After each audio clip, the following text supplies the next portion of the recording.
Army action নিবে, EC যখন কড়াকড়ি থাকবে মানুষের, ঠিক তখনই জনগণ ভোট দেওয়ার জন্য গণ আন্দোলনের মতো করে আবার ব্যালটে ভোট দেওয়ার জন্য মানুষকে।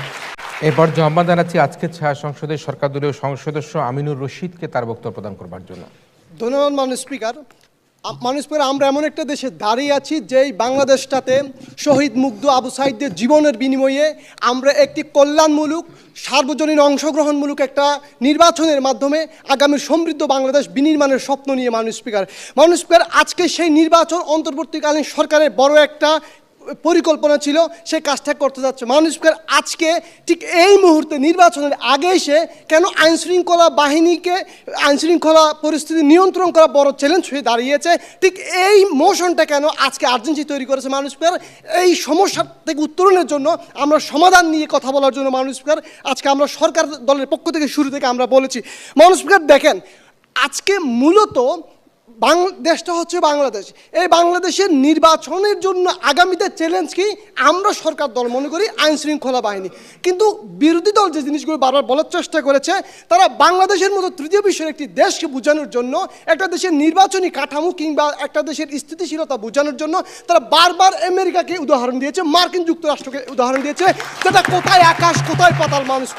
মানুষ স্পিকার দেখেন, আজকে তাদের কনসার্নগুলো কোন কোন জায়গায়। সার্বজনীন জনগণের অংশগ্রহণ না করা, বারবার তারা আমাদের এক্সাম্পল দেখানোর চেষ্টা করেছে জনগণের আস্থাহীনতা। মাননীয় স্পিকার, জনগণের আস্থা ফিরিয়ে আনবে কারা? যখন পুলিশ নিশ্চয়তা দিবে, যখন ইসি নিশ্চয়তা দিবে, যেই ব্যালট বক্স কেউ চুরি করতে পারবে না, যেই ব্যালট বক্সের ঘোষণা সরকারই দিবে, ইসি দিবে, পুলিশ ব্যালট বক্সের নিরাপত্তা দিবে, ঠিক তখনই জনগণের আস্থা ফিরিয়ে আসবে। মাননীয় স্পিকার, কখন জনগণের আস্থা ফিরিয়ে আসবে?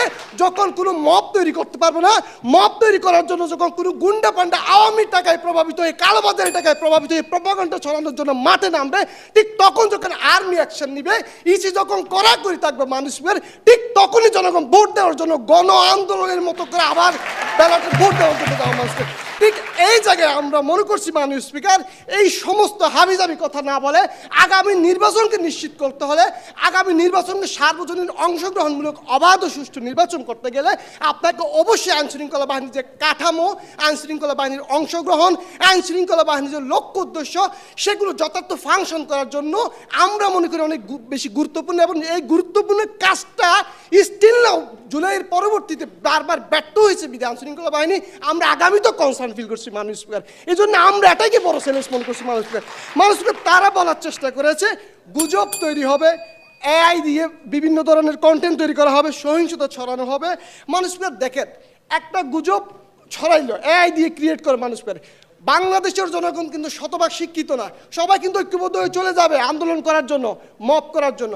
মানুষকে যখন একটা মব গোষ্ঠী তৈরি হবে, ঠিক তখন যদি পুলিশ অ্যাকশনে যাইতে পারে, ঠিক তখন যদি সেনাবাহিনীর ম্যাজিস্ট্রেসি পাওয়ারটা যখন ফাংশন করাইতে পারবে, ঠিক তখনই মানুষকে আমাদের নিশ্চিত হবে আমার দেশের শিশু, আমার দেশের প্রত্যেকটা মানুষ যেমন নিরাপদ থাকবে, ঠিক প্রত্যেকটা ভোটারও নিরাপদ থাকবে মানুষকে তখন আর 24-এর মতো নির্বাচন আর হবে না, 18-র মতো নির্বাচন হবে না। মানুষের তারা একটা জিনিস আমাদের বোঝানোর চেষ্টা করেছে যে আইন শৃঙ্খলা বাহিনীতে আওয়ামী আমলে ঠিক ছিল, বাট নির্বাচন কেন গ্রহণযোগ্য ছিল না, এটা তাদের বারের প্রশ্ন ছিল মানুষের, এটা যৌক্তিক কথা। মানুষকে দেখেন, বিগত সময়ে আওয়ামী লীগের আমলে আইন শৃঙ্খলা বাহিনী ঠিক ছিল, কিন্তু কোনো দলের অংশগ্রহণ ছিল না, তখন কোনো জনগণ ভোট দিতে দেয় না মানুষের। এইবারের কিন্তু ভিন্নতা আছে, এইবার শুধুমাত্র হাসিনা আসবে না, কিন্তু এদেশের যে সমস্ত লোক আওয়ামী আদর্শে বিশ্বাসী, তারা কিন্তু ঠিক ভোট দিতে আসবে, সেই অধিকার কিন্তু সবার আছে মাননীয় স্পিকার। কোথায় অপরাধীকে নিয়ন্ত্রণ করা মানে জনগণকে, দলগুলোকে নিয়ন্ত্রণ করে নির্বাচন দেওয়া না মাননীয় স্পিকার। ধন্যবাদ মাননীয় স্পিকার।